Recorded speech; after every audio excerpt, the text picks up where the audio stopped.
आज भटगांव की धरती पर सिर्फ लोग इकट्ठा नहीं हुए हैं। आज यहाँ आस्था, विश्वास और भक्ति एक साथ खड़े हैं।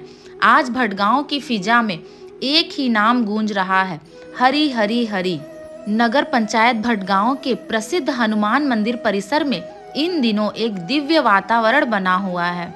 यह कोई साधारण आयोजन नहीं है, यह है 7 दिवसीय श्रीमद् भागवत कथा।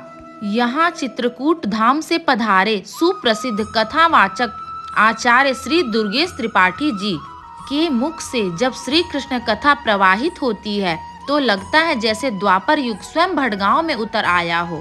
6 जनवरी से सोमवार की सुबह भटगांव की सड़कों पर श्रद्धा का सैलाब उमड़ पड़ा। महिलाएं सिर पर कलश लेकर, युवा भगवा वस्त्रों में, बुजुर्ग हाथ जोड़कर सब एक साथ कलश यात्रा में शामिल हुए। हर गली, हर चौक, हर रास्ता जय श्री कृष्ण और हरि के नाम से गूंज उठा।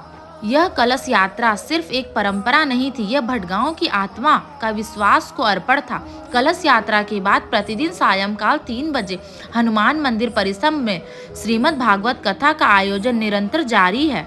यह कथा 6 जनवरी से शुरू होकर 13 जनवरी तक चलेगी और कथा के समापन पर भव्य भंडारा का आयोजन होगा। कथा के दौरान आचार्य श्री दुर्गेश त्रिपाठी जी ने कहा, श्रीमद् भागवत कथा कोई साधारण ग्रंथ नहीं है, यह जीवन जीने की कला सिखाने का दिव्य ज्ञान है।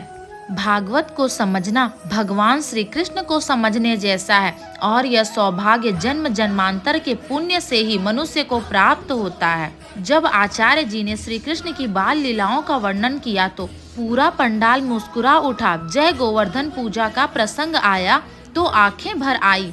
जब भक्तों की कथा चली तो श्रद्धालु भाव विभोर हो गए। पूरा पंडाल हरि हरि के जय घोष से गूंज उठा।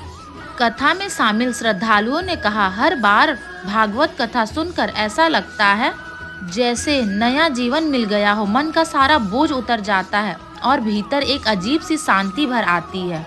हनुमान मंदिर के पुजारी ने कहा, कथा सुनते हुए ऐसा लगा जैसे हम स्वयं श्री कृष्ण लीला का हिस्सा बन गए हो। अब यह विश्वास और मजबूत हुआ कि सच्चा सुख भगवान के चरणों में ही है। भागवत कथा मन की अशांति को शांत करती है, नकारात्मकता को दूर करती है और इंसान को भक्ति के मार्ग पर आगे बढ़ाती है। यह कथा सिर्फ सुनने के लिए नहीं है, यह जीवन में उतारने के लिए है। आयोजन समिति ने समस्त नगर वासियों से अपील की है कि अधिक से अधिक संख्या में कथा श्रवण करें और इस पुण्य अवसर का लाभ उठाएं।